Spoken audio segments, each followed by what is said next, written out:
আল্লাহর নবী বলেন উমর, এই আয়াতের মধ্যে আল্লাহ কিন্তু একবারও নামাজের কথা নিষেধ করে নাই, নামাজের কথা নিষেধ করে নাই। এই আয়াতে আল্লাহ বলতেন 70 বারও যদি দোয়া করি আমার মালিক দোয়া কবুল করবে না।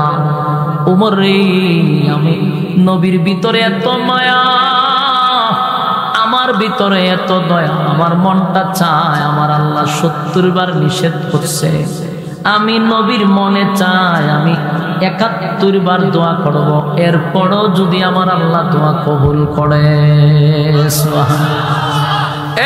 নবীর কত মায়া, রাহমাতুল লিল আলামিনের কত মায়া রে। আল্লাহ 70 বার বলছে দোয়া করলে দোয়া কবুল করবে না, কিন্তু নবী বলে 70 বারের উপরে দোয়া করব, তারপরও যদি আল্লাহ মাফ করে দেয় আমার একটা উম্মত। এ উম্মত, এই আয়াতের কোথাও কিন্তু নামাজের কথা নিষেধ আল্লাহ বলে নাই। আল্লাহ বলছে দোয়া যেন না করি। এরা নবীর দুশমন, আল্লাহর দুশমন, কিন্তু একবারও আল্লাহ আয়াতের মধ্যে নামাজের কথা উল্লেখ করে নাই। ওনার উমরের কোনো কথা আছে? উমর কথা তো ঠিক হবে, নামাজের কথা তো নাই। তখন উমর বারবার আসমানের দিকে তাকায় আর বলে মালিক, দুয়ার কথা নিষেধ করছেন, নামাজের কথা কেন নিষেধ করলেন না? নামাজটা যদি বন্ধ করে দিতেন তাহলে মুনাফিকের জানাজা নবী পড়াইতো না। কারণ উমরের মায়া নবীর প্রতি কম না বেশি? উমরের মনে কষ্ট, এই লোকটা জীবন আমার নবীর কত কষ্ট দিছে গো। নবীর দান্দান ভাঙ্গা ইসলাম, নবীর রক্ত ধরানো ইসলামটাকে ফাটল ধরানোর জন্য এই মুনাফিক কাজ করছে। আমার নবীরে মারার জন্য গভীর ষড়যন্ত্র করছে। এমন একটা টাটকা মুনাফিকের জানাজা নবী পড়াবে আমি বরদাস্ত করতে পারি না। বারবার আসমানের দিকে তাকায় আল্লাহ নামাজ কেন বন্ধ করেন না, নামাজ কেন বন্ধ করেন না?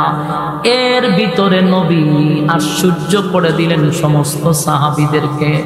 আল্লাহ নবীর সামনে গিয়া নবীর জবান থেকে একটু তু লইয়া ওই মুনাফিকের মুখের মধ্যে নবী লাগায়া দিছে আর বলে আব্দুল্লাহ রে, আমি নবীর মুখের তুতু তোর আব্বার মুখে লাগায়া দিলাম, আমার তুতুর বরকতে যদি তোর আব্বারে মাফ করে দেয়। মদিনার অলিতে গলিতে মানুষের আনাগোনা শুরু হয়েছে গো।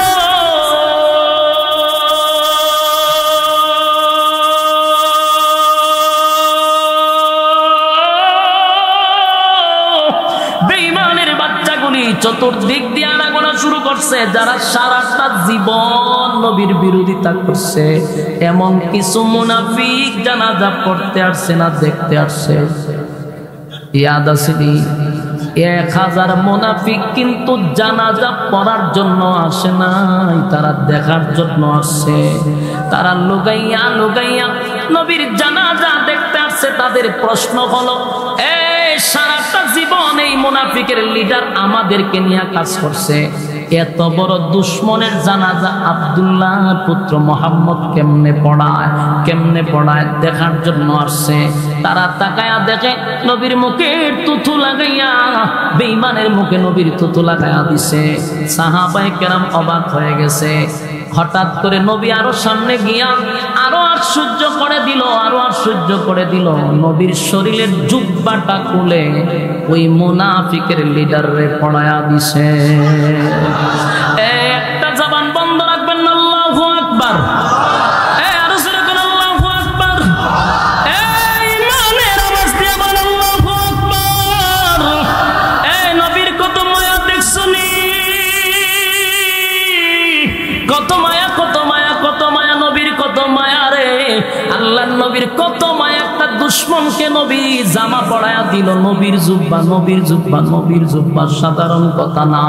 এই দৃশ্য দেখা সাহাবায়ে কেরামরা মাটির পইরা গইরাইয়া কান্না শুরু করছে, আর বলতে লাগলো, হায় রে, নবীর সাহাবী হইয়াও নবীর জুব্বা পাইলাম না।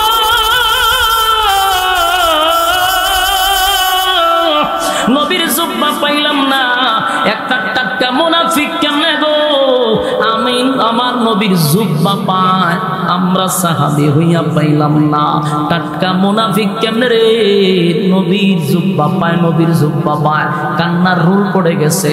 অন্যদিকে 1000 মুনাফিক আসছিল জানাজা দেখার জন্য, তারাও আশ্চর্য হয়ে গেল। ঘটনা বুঝলাম না, এত বড় দুশ্মনের প্রতি যদি মুহাম্মদের এত মায়া হয়, এত মায়া হয়, তাহলে তার বন্ধুর জন্য কত মায়া হবে। জোরে কোন সুবহান। এ আশিকে রাসূল, এখন প্রতিটা কথা যদি মনোযোগ দিয়ে শুনেন তাহলে আপনি প্রশ্নের জবাবগুলি অটোমেটিক পেয়ে যাবেন। আল্লাহ কোরআনে বহু জায়গায় বলছে ইমানদারের ব্যাপারে, তোমরা ঈমান আনো। ইমানদারের বলতেছে জাহান্নামকে ভয় করো, আমি আল্লাহরে ভয় করো, জাহান্নাম দিয়ে বাঁচো, ইসলামের ভিতরে পরিপূর্ণভাবে ঢুকো। সব ইমানদারের ওয়াজ। তা আমরা ঈমান আনার পরে আল্লাহ আমরারে কেন ওয়াজ করে বেঈমানরে কেন করে না? বেঈমানরে না করার উদ্দেশ্য এত সিল মারা বেঈমান, এত সিল মারা যে বেঈমান, এটা প্রকাশ্য। কিন্তু ইমানদারের বেশ ধরে যে আমরা বেঈমান হয়ে বইরেছি, এটা অনেকের না জানার কারণে আমরা তার ইমানদার বইলা ডাক দিই। কিন্তু আল্লাহ জানে যে আমরা ভিতরে গন্ডগোল আছে, কারণ আমরা বেশটা ধরছি ইমানদারের। দেখতে ইমানদার, কিন্তু থার্মোমিটার দিয়া মাপলে দেখা যায় ইমানের কৌটা 0। এই যে ঘর থেকে বাইরেছি ইমান লইয়া, ঘরে ফিরছে বেঈমান হইয়া, বুঝতে পারবেন। এই জন্য আল্লাহ জানে আমাদের ইমান কতটুকু আছে। এই জন্য আল্লাহ বারবার আমরা সতর্ক করতেছে, হে ইমানদারেরা। ইমানদার কেন করলো আমরা জানি, অনেকে বেঈমান হয়ে বলেছি। ইমানদার কেন করলো? কারণ তুই ইমানের বেশ ধরছস। এই জন্য আল্লাহ হে ইমানদার ঈমান আন, ইমানদার ঈমান আন। ইমানের বেশ ধরে বসে রয়েছি কিন্তু ভিতরে ঈমান নাই। আচ্ছা, এখন আয় বিশ্ববিখ্যাত সুদখোর, বিশ্ববিখ্যাত সুদখোর। গোটা পৃথিবীর গবেষকরা গবেষণা করে বাইর করছে যে বিশ্ববিখ্যাত সুদখোরের ফামু কই। এরা দিছে বাড়ি চালান, বাড়ি চালান দিছে, বলে বাড়ি আইছে বাংলাদেশ। আইয়া তু গায়া বাইর করছে ডক্টর ইউনূস, যে সব বনা সামনে যে বিশ্ববিখ্যাত সুদখোর হয়ে বলেছেন বাংলাদেশের মতো জায়গা। আয়া না আপনার একটু দূরে লয়ে যায়। কই লয়ে যাবেন? বলে আপনার একটা পুরস্কার দিন। গোটা পৃথিবী মিল্লা তার একটা পুরস্কার দিয়েছে। পুরস্কারটা হলো নোবেল পুরস্কার। এটার উপরে কোনো পুরস্কার নেই। কেন দিছে? সে বিশ্ববিখ্যাত সুদখোর, চ্যাম্পিয়ন সুদখোর, এই জন্য তার পুরস্কার দিছে। এইটা আবার আপনার বাংলাদেশে, কথা বুঝতেছেন? বাংলাদেশের নোবেল পুরস্কার একমাত্র ডক্টর ইউনূস পাইছে, ও আবার সুদখোরের জন্য বিখ্যাত। তো এই ডক্টর ইউনূসকে যদি আপনি জিজ্ঞাসা করেন যে স্যার আপনার ইমানদার না আপনি বেঈমান, সে কি বলবে? তবে আমি ফাক্কা ইমানদার, আমার বাপ দাদা ইমানদার, আমার নাম রাখছে ইউনূস, নবীর নামে নাম। বিশ্ববিখ্যাত যে সুদখোর হয় আর ইমান কতটুকু আছে এটা তো উলামায়ে কেরাম ইঙ্গিত পায়। আল্লাহ ভালো জানে না, কিন্তু এরপর আমরা ডাইরেক্ট আর বিমান করতে পারবো না, আর থার্মোমিটার নেই। ওই আল্লাহ জানে বিদায় বারবার বলতেছে এ ইমানদার ঈমান আন, আমরা টার্গেট করে বলতেছি। তো দেখেন একজন বিশ্ববিখ্যাত সুদখোর, তার দাবি হলো সেই ঈমানদার। আচ্ছা, আমরা সমাজে এইরকম আসেনি নামাজি যে বছরে 2 বার পড়ে? আপনার এলাকাত না থাকলে আমি দেখছি যে বছরে মাত্র 2 বার নামাজ পড়ে। এই নামাজটা হইল 2 ঈদে।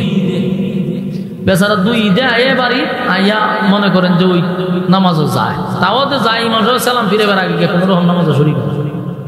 এইরকম একটা বেনামাজি, ফাক্কা বেনামাজিরে যদি জিজ্ঞান যে আপনি ইমানদার না বেঈমান, কি কইব? ও আমি ইমানদারের ঘরের ইমানদার। জেনাকুর, যার নেশা হইল জেনা করা, আগাম কুকামের পিএইচডি অলরেডি করে লেছে, এর যদি আপনি জিজ্ঞান ইমানদার না বেঈমান, এও কইব আমি ইমানদার। বাস্তব না বাস্তব? তাহলে থার্মোমিটার আমাদের কাছে না থাকার কারণে সুদখোরের দাবি ইমানদার, ঘুষখোরেও হয় আমি ইমানদার, জেনাখোরেও হয় ইমানদার, বেনামাজিও হয় ইমানদার, জুলুমকারীও বলে ইমানদার। সবার দাবি যদি ইমানদার হতে বেঈমান গেল বউ। কিন্তু আমরা ডাইরেক্ট বলতে পারি না, কিন্তু আল্লাহ বারবার কোরআনে ইমানদারকে সতর্ক করতেছে যে তোরা বেশ দর্শক ইমানদারের, ইমানদার ঈমান। কথা কি বুঝতে পারছেন? এটা হইল 1 নাম্বার। তাহলে আমরা আজকের থেকে জানলাম যে জান্নাতে যাওয়ার 1ম নাম্বার শর্ত হইল ঈমান আনতে হবে। আপনারা যারা মনে মনে ভাব করেছেন ইমান আনছি, তাহলে দেখেন কোন কোন কারণে ইমান থাকে না, এই দোষগুলো আপনার মধ্যে আসেন না। যে ভক্ত নামাজ পড়ে না তার ইমান কতটুক আছে, এটা বিজ্ঞ উলামায়ে কেরামদেরকে জিজ্ঞাসা করবেন। যে সুদ ঘুষ খাইতে খাইতে তার জিন্দেগি শেষ করছে, তার ইমান কতটুক আছে? যে জেনায় লিপ্ত থাকে, তার ইমান কতটুক আছে?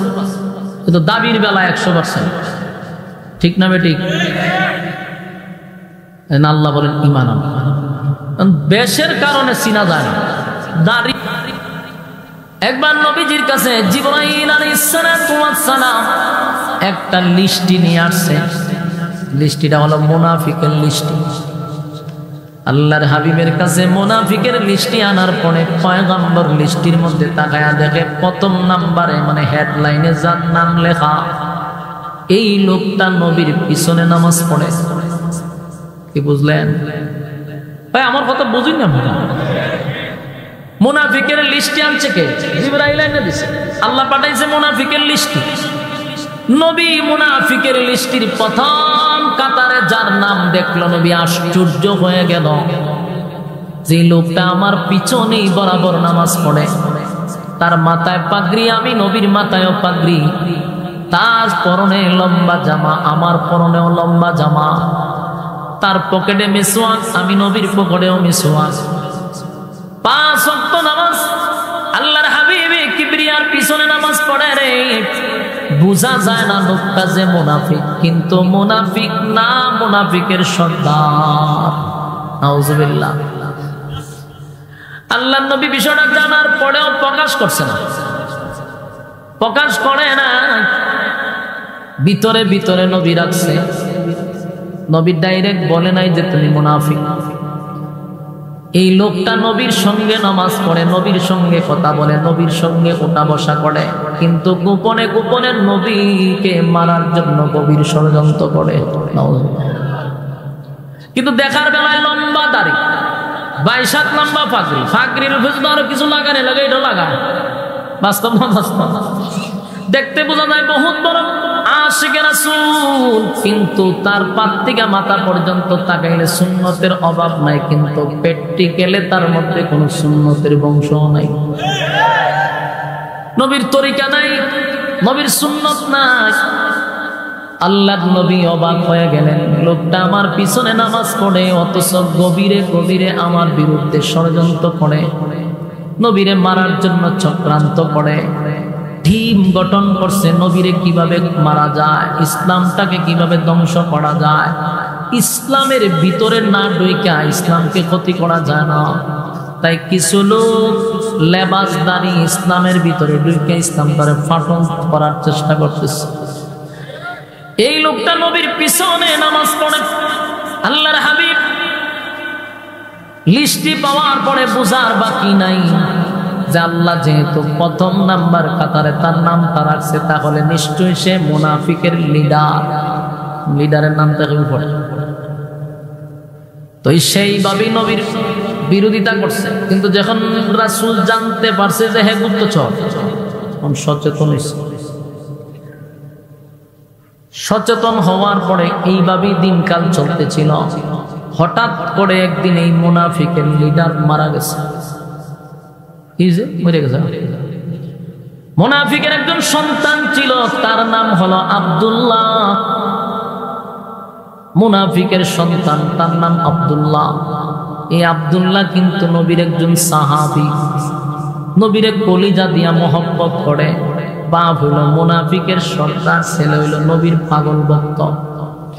আল্লাহর নবীর জন্য তার মায়া দয়া বেশি, নবীর জন্য সে জীবন দিতে রাজি, কিন্তু বাবা হলো মুনাফিকের লিডার। আব্দুল্লাহ নবীর কাছে দৌড়ায় আসছে, আগা নবীজি, আমি জানি আমার আব্বা আপনাকে অনেক কষ্ট দিছে, আমার বাবা আপনারে অনেক কষ্ট দিছে গো। আমার বাবা যে মুনাফিকের সর্দার ছিল ওইটা আমি জানি। আগে নবীজি, আমার আব্বা দুনিয়ার থেকে বিদায় হয়ে গেল, কিন্তু আমার তো বাবা, আমার তো মায়া লাগে। আমার কষ্ট লাগে গো নবী, যদিও আমার বাবা আপনার সঙ্গে একই সাথে নামাজ পড়ছে, আপনার পিছনে দাঁড়াইতো, অথচ ইসলামকে ধ্বংস করার জন্য আমার বাবা গভীরে ষড়যন্ত্র করত। আমি জানি আপনার মনের মধ্যে আমার বাবা বড় কষ্ট দিছে, কিন্তু নবী গো আমি তো আপনার জন্য পাগল, আপনার জন্য জীবন দিতে প্রস্তুত। এখন নবীজি আমার বাবা দুনিয়ার থেকে বিদায় হয়ে গেছে, আমার বাবা হওয়ার কারণে আমার কষ্ট লাগে। আমার একটা আবদার আছিল আপনার কাছে, বলতে সাহস পাই না গো নবী, যদি আপনি আমারে বলতেন আমি আপনার কাছে উপস্থাপন করতাম। নবী বলে আব্দুল্লাহ বলো। আব্দুল্লাহ বলে নবী গো আমার আব্বা যেই হালতে মারা গেছে, উপায় নাই উপায় নাই উপায় নাই, আমার আব্বা জাহান্নাম ছাড়া উপায় নাই। কিন্তু আমার কলিজায় বলতেছিল আপনি নবী যদি আমার বাবার জানাজাটা পড়ায়া দিতেন, আপনি নবীর জানাজার বরকতে আমার আব্বার জিন্দেগির গুনাহ আল্লাহ মাফ করে দিত। এটা হলো মুনাফিকের ছেলের বক্তব্য। আল্লাহর নবীর তো মায়া দয়ার কোনো অভাব নাই, রাহমাতুল লিল আলামিন, নবীর মায়া দয়ার কোনো অভাব নাই। এত বড় শত্রু সারাটা জীবন শুধু নবীর বিরোধিতা করে গেল, সেই নবী এর পর ভিতরে কোনো রাগ নাই। আল্লাহর নবী বলেন আব্দুল্লাহ রে, আমি যদি তোর আব্বার জানাজা পড়ায়া দেই আর জানাজার বরকতে যদি তোর আব্বারে আমার আল্লাহ মাফ করে দেয়, ওয়াদা দিলাম আমি তোর আব্বার জানাজা পড়ায়া দিব। যেই মাত্র নবী বলতে জানাজা পড়াবো, আব্দুল্লাহ একটা সেকেন্ড জায়গায় দাঁড়ায় নাই, ওটা দৌড় মারছে। দৌড় মারার কারণ হলো সাহাবীরা জানতো যদি আমি দাঁড়ায়া থাকি জিবরাইল আয়াত নাজিল করবো, জানাজা পা। তাই জিবরাইল আসার আগে আগে সাহাবী উঠে দৌড় মারছে। দৌড় মাইরা গোটা মদিনার অলিতে গলিতে সব জায়গায় প্রচার প্রসার করছে, তোমরা কারা গো শুনছ আমার আব্বার জানাজা কিন্তু বিশ্ব নবী পড়াবে। গোটা মদিনার অলিতে গলিতে আব্দুল্লাহ ছড়ায়া দিল আমার আব্বার জানাজা, পয়গম্বর জানাজা পড়াবে, পয়গম্বর জানাজা পড়াবে। এই আওয়াজ যখন মদিনার অলিতে গলিতে পৌঁছে গেল, ওই যে মুনাফিক মারা গেছে তার কিন্তু সাথী সঙ্গী আছে হাজার হাজার, মানে তোর লিডার ছিল, তার কর্মী আছে। কর্মীদের কান পর্যন্ত পৌঁছে গেছে, কর্মীরা অবাক হয়ে গেছে। কর্মীরা বলে যেই লোকটা জীবন ভর আব্দুল্লাহর পুত্র মুহাম্মদের বিরোধিতা করলো, আমাদের লিডার, যার ওয়ার্ডার মাইনা আমরা ইসলামের ক্ষতি করলাম, সেই লোকের জানাজা বিশ্বনবী কেমনে পড়ায় দেখতে হবে। এরা জানাজা দেখার জন্য জানাজার মাঠে যাওয়ার শুরু করছে।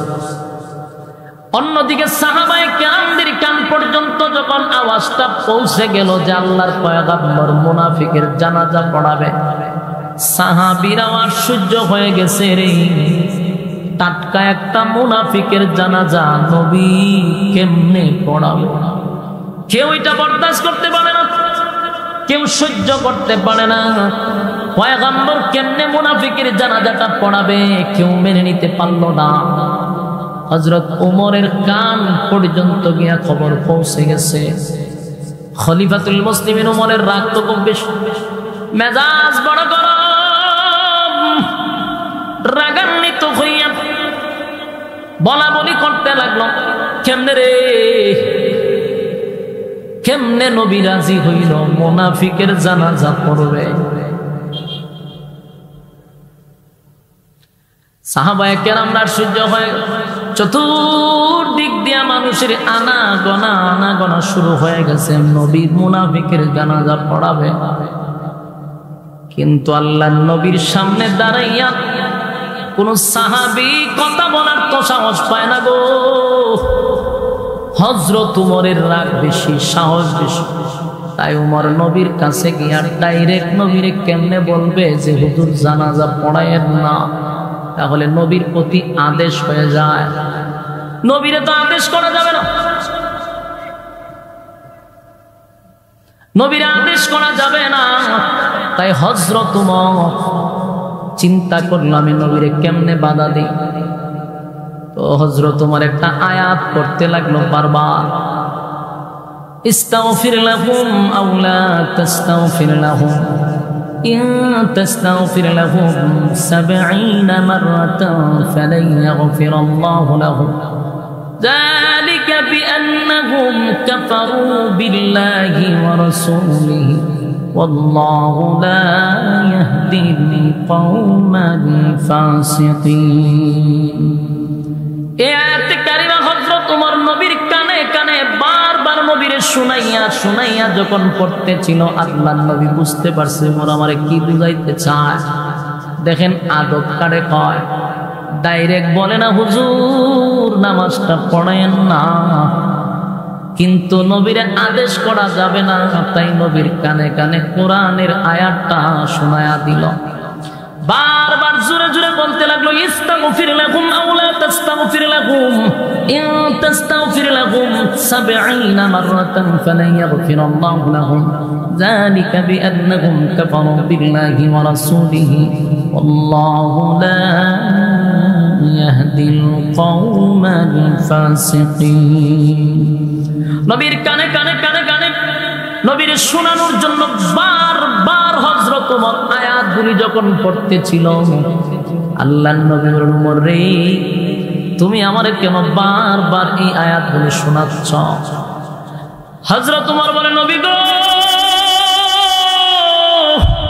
আমার আল্লাহ না আপনাকে আগেই জানায়া দিছে গো নবী, মুনাফিকের জন্য আপনি নবী যদি 70 বার দোয়া করেন, 70 বার দোয়া করেন, আমার আল্লাহ আপনি নবীর দোয়া কবুল করবে না। আপনারা কি কথা বুঝতেছেন? কি বুঝছেন? আল্লাহর পরে যার সম্মান, সমস্ত নবী কুলের সম্রাট, যেই নবী হাত তুলতে দেরি হয় দোয়া কবুল হইতে দেরি হয় না, সেই নবীরে আল্লাহ আয়াত নাজিল করে জানাইছে নবী গো আপনি যদি 70 বার মুনাফিকের জন্য দোয়া করেন, আমি আল্লাহ আপনি নবীর দোয়া কবুল করব না। হ্যাঁ আশিক রাসূল, এটা কিন্তু আমার মন গড়া কথা না, কোরআনের আয়াত আল্লাহ নাজিল করছে। বুঝতেছেন কথা? মুনাফিকের জন্য যদি নবীও দোয়া করে, আল্লাহ কয় আপনার দোয়া আমি কবুল করব না। একবার না বলে 70 বার দোয়া করেন, কাজ হবে না। চিন্তা করেন মুনাফিক কত নিকৃষ্ট। আমার কথা কি বুঝতেছেন? মুনাফিকের থেকে নিকৃষ্টতম আর কেউ নাই। আল্লাহর নবী বলেন ইহুদিরা আমার এত ক্ষতি করতে পারে নাই, খ্রিস্টান এত ক্ষতি করতে পারে নাই, মুনাফিকরা আমাকে যেই পরিমাণ ক্ষতি করছে। কারণ মুনাফিককে তো চিনা যায় না। আমার কথা কি বুঝতেছেন? মুনাফিককে কি চিনা যায় না? মুনাফিককে চিনা যায় না, এই জন্য ক্ষতি করতে সহজ হয়। হ্যাঁ বেশ ধরবো আপনার কথা বলবে খুব মিঠা মিঠা কথা, তার মুখ দিয়ে মধু বয়ে বয়ে পড়ে। কথা বুঝতেছেন? এর কথা এত মজা থাকবে এবং এটা দেখতে বোঝা যাবে খাবার ইমাম, কিন্তু হে উদ্দা শয়তান। ভিতরে কি হুদ্দা শয়তানি, হুদ্দা শয়তান। শয়তানে 3 বার 4 বার ডেইলি একবার লড়া দেয়। এই মুনাফিক এত নিকৃষ্ট, জাহান্নামের সবচেয়ে নিকৃষ্ট জায়গায় স্থান হবে মুনাফিকের। মুনাফিকি করতেন সাবধানে করে, মুনাফিকের ঈমান থাকে না। এই মুনাফিক ভালো করে শোনার দরকার। মুনাফিক বড় খারাপ, বড় খারাপ। একটু চিন্তা করেন, নবী হাত তুললে দোয়া করবেন, এই জায়গাটা আল্লাহ 70 বার দোয়া করবেন, আপনি নবী কবুল করবো না। সাংঘাতিক কথা না? হ্যাঁ মাতিন না দিক, ওনারা বিরক্ত লাগতেছে, ছেড়ে দিতাম আমার টাইম। আপনারা বিরক্ত লাগলে আমি টাচ করে ছেড়ে দিই। চিন্তার বিষয়, 70 বার দোয়া করলেও আল্লাহ আমি দোয়া কবুল করবো না। তুই কত নিকৃষ্ট হলো মুনাফিক। করবেন জীবনে মুনাফিকি? জীবনে মুনাফিকি যায় না, হাতে পায়ে ধরব, সব গুনাহ মাফ হইব। কিন্তু মুনাফিকের ব্যাপারে আল্লাহ আয়াত নাযিল করেছে, যারা সবচেয়ে নিকৃষ্ট। আর জাহান্নামের সবচেয়ে নিকৃষ্ট শাস্তি যেখানে সবচেয়ে বেশি, ওই জায়গা রাখবো মুনাফিক করে। মুনাফিকের খাসলত হলো সামনে একরকম, পিছনে আরেক রকম। সামনে ভক্তির কোনো অভাব নাই, এইভাবে খুব বাপারে বাপরে বোঝা জমা করি মা, কিন্তু পিছনে হুদ্দাস হয় জানি মুনাফিক থেকে সব। হযরত ওমরের তো একটু সাহস বেশি। সাহাবায়ে কেরামরা নবীর সামনে এসে কথা বলার সাহস পায় না, কিন্তু ওমর নবীরে বারবার বারবার আয়াত শুনাইতেছে। কতক্ষণ ভরে ভরে আয়াত টান মারে। তার মানে নবীকে ডাইরেক্ট কোনো আদেশ করা যাবে না, তাই কোরআনের আয়াত দিয়া দিয়া হযরত ওমর বারবার বলতেছে ইস্তাগফির লাহুম আও লা তাস্তাগফির লাহুম ইন তাস্তাগফির লাহুম ৭০ মাররাতান ফালান ইয়াগফিরাল্লাহু লাহুম যালিকা বিআন্নাহুম কাফারু বিল্লাহি ওয়া রাসূলিহি ওয়াল্লাহু লা ইয়াহদিল কওমাল ফাসিকিন। হযরত ওমর বলেন, নবী গো,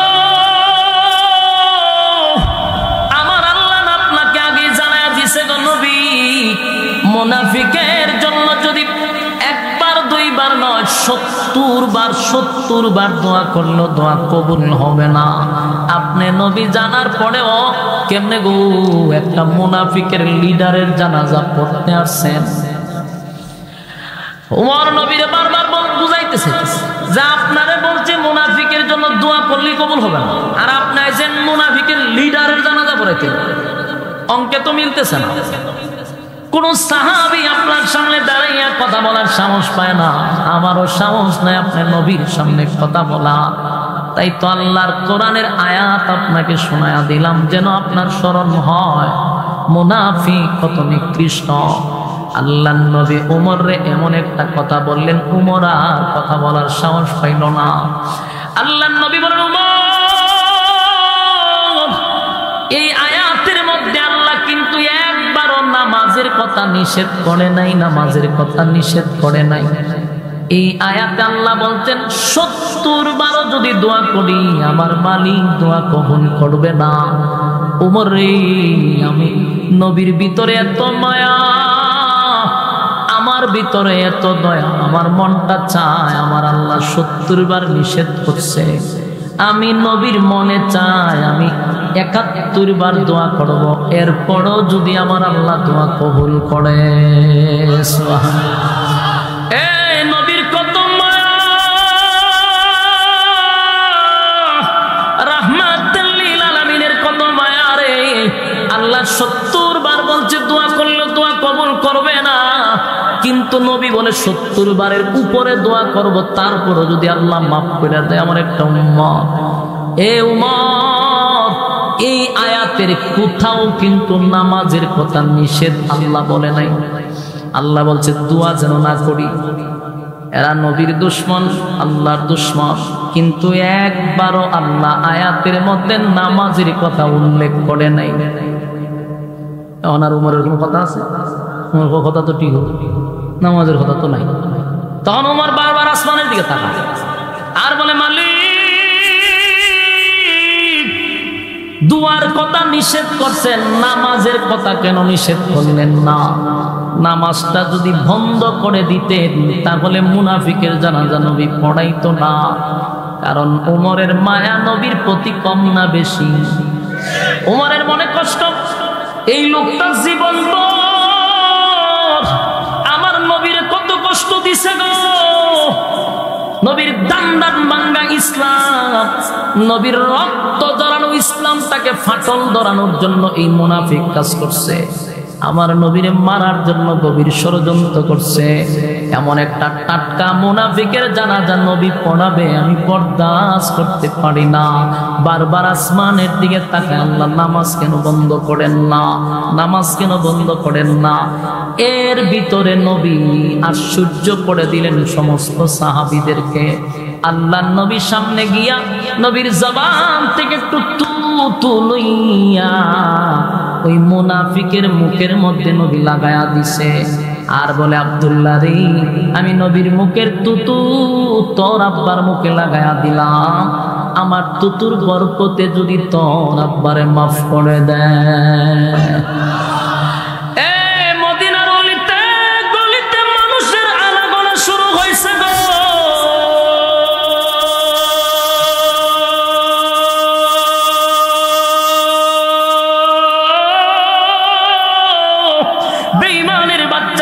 চতুর্দিক দিয়ে আনাগোনা শুরু করছে, যারা সারাটা জীবন নবীর বিরোধিতা করছে।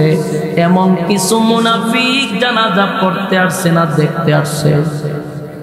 ইয়াদ আসেনি? 1000 মুনাফিক কিন্তু জানাজা পড়ার জন্য আসে নাই, তারা দেখার জন্য আসছে। তারা লুকাইয়া লুকাইয়া নবীর জানাজা দেখতে আসছে। তাদের প্রশ্ন হলো, সারাটা জীবন এই মুনাফিকের লিডার আমাদেরকে নিয়ে কাজ করছে, এত বড় দুশ্মনের জানাজা আব্দুল্লাহ পুত্র মুহাম্মদ কেমনে পড়ায় দেখার জন্য আসছে। তারা তাকায়া দেখে নবীর মুখে তুতু লাগাইয়া, বেঈমানের মুখে নবীর তুতু লাগাইয়া দিছে। সাহাবায়ে কেরাম